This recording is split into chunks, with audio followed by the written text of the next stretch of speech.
Welcome to Think Big with Dan and Qasim. Join hosts Dan Melnick and Qasim Masood as they explore big ideas, limitless possibilities, and engage with visionaries, entrepreneurs, and thought leaders who dare to dream big, get inspired, motivated, and find practical tips for personal growth.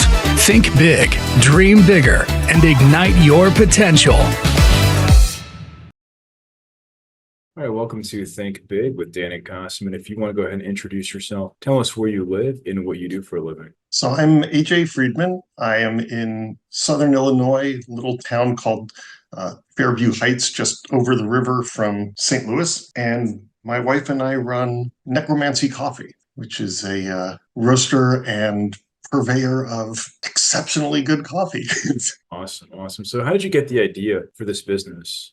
It was actually started as a joke. I was talking with my siblings, and we have kind of an odd sense of humor. And my sister said, every day is magic, and some days the magic is black. Kind of laughed at that. And I responded with, well, if that's true, then coffee would be necromancy, raising you from the dead. And that was quickly followed by Necromancy Coffee would be a great name for a coffee company. And it just started from there. I had some time, I had an inclination, and really started just because I thought it was interesting and fun. I started talking with different suppliers of beans, and it just took off from there. We came up with Necromancy Coffee, and then part of that was the idea of making a coffee that nobody had ever done before. My background is in neuroscience, and I was looking at how coffee affects the brain and realized that there were ways to make it work better. That's what it amounts to. For sure. So I guess how is your coffee different from the standard, you could say coffee off the shelf, like at the grocery store? Right. To begin with, it's really good coffee.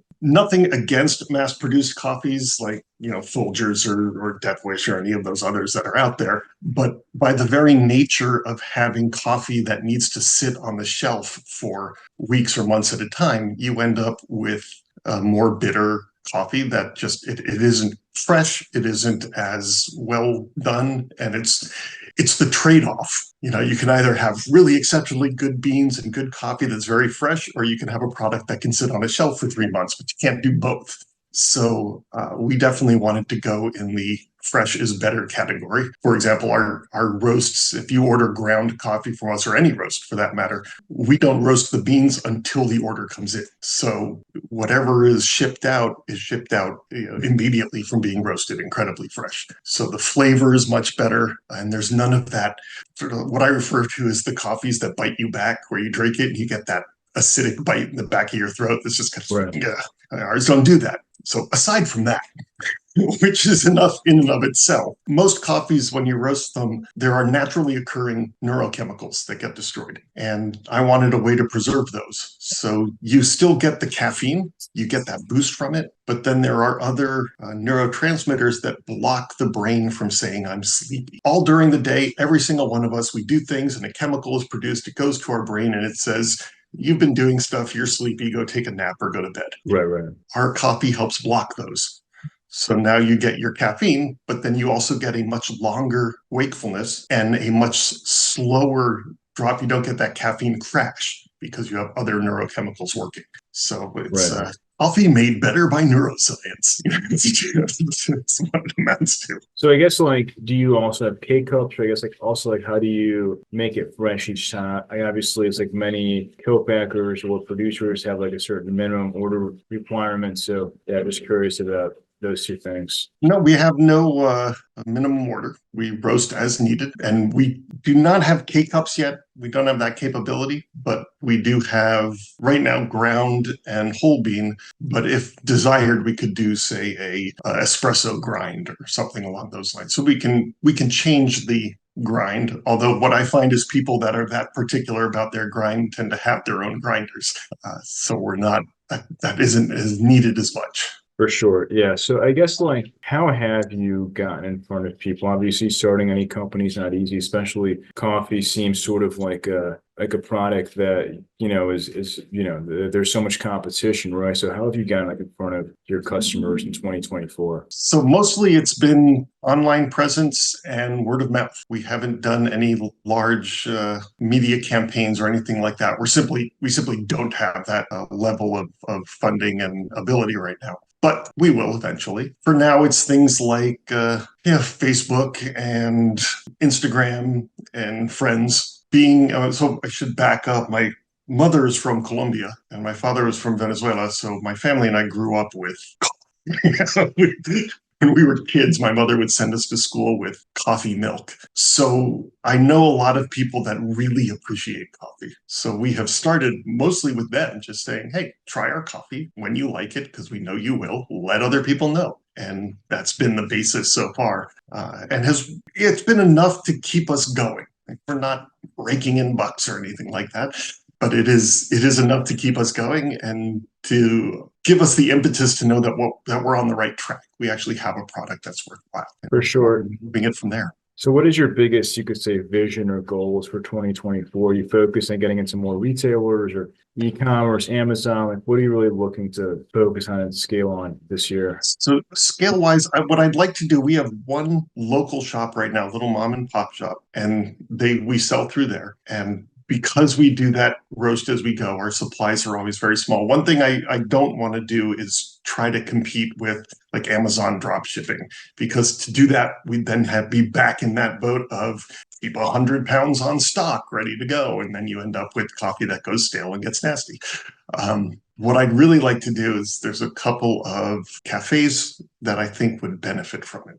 I think this would make an excellent coffee for cafes because it is that freshness of it. And they could get an order once a week of whatever they need and go in terms of bulk. That and just getting more people out there drinking it. Like I said, and I'm biased for sure, but I happen to think it's an exceptional coffee, just flavor wise. Your focus is really sort of like food service, like cafes, maybe even corporate campuses, things like that in 2024. Could be. Yeah, that and just increasing our online ordering. For sure. So especially with this type of product, right? It's like, as you said, people who drink coffee every day, right? So how do you focus on and measure customer lifetime value when somebody buys from you? We have all of the normal metrics.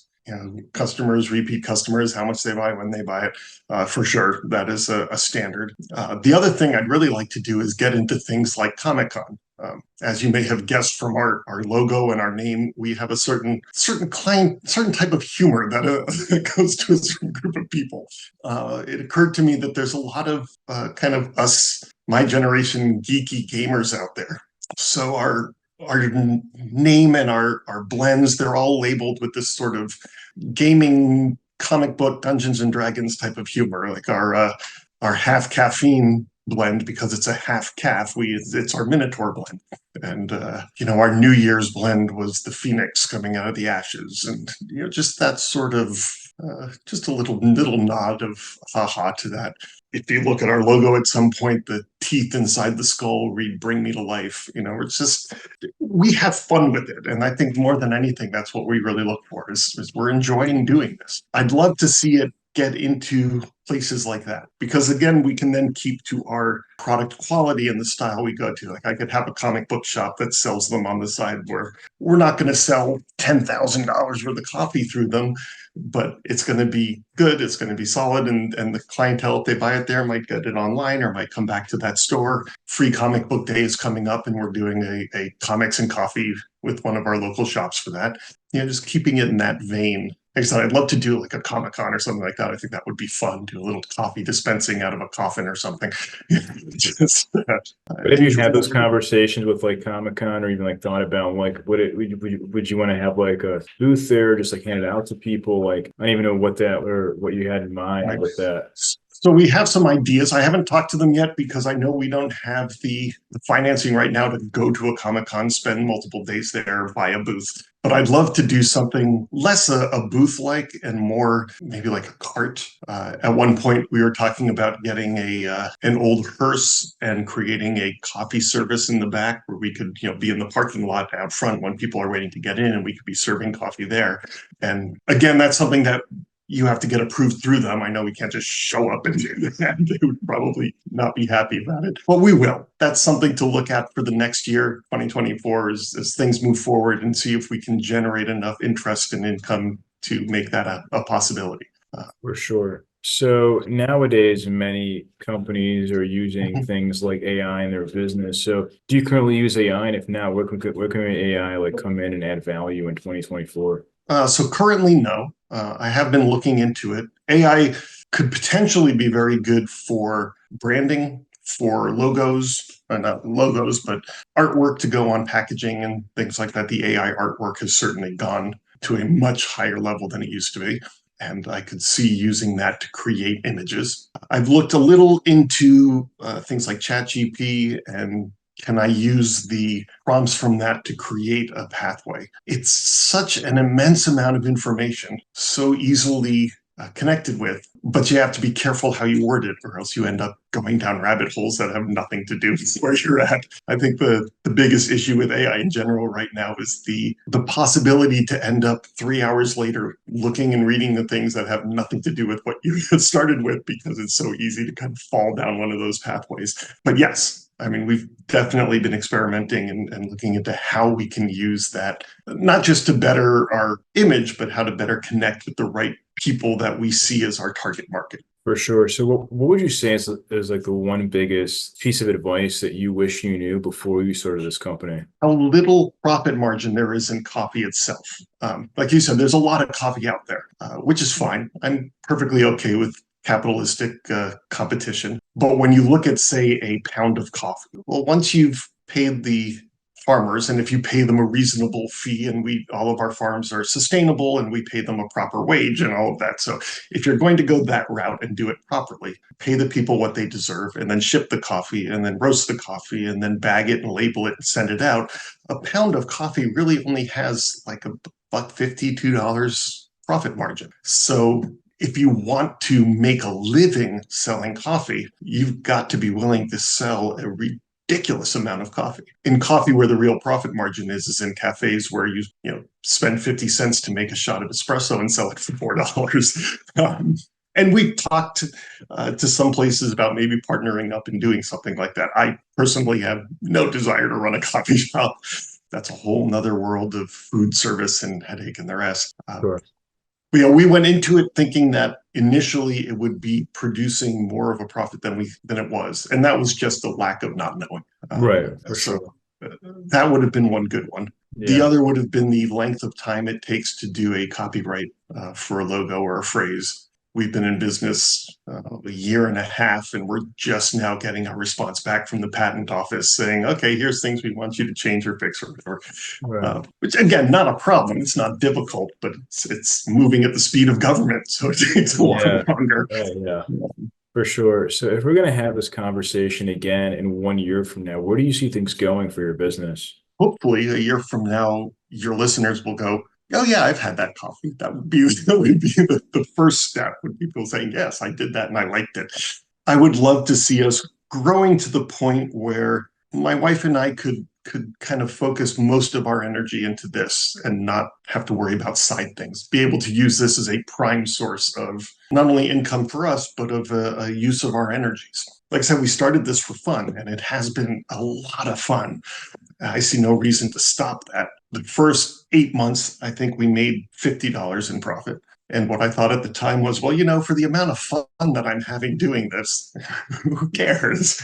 It has since morphed into we'd like to see this do a little more. So a year from now, I'd love to be able to say that we've gone to Comic-Con and had a good response, that Coffee Comics Days are producing results, that I almost went to Coffee Fest in Orlando. I had been invited to go there as a speaker, and unfortunately, some family events occurred and I couldn't make it. So I'd love to go and do that eventually. Looks like a lot of fun as well. So I'd love to see those areas developing and moving forward and allowing us to just have fun with what we do and make this a bigger part of our lives.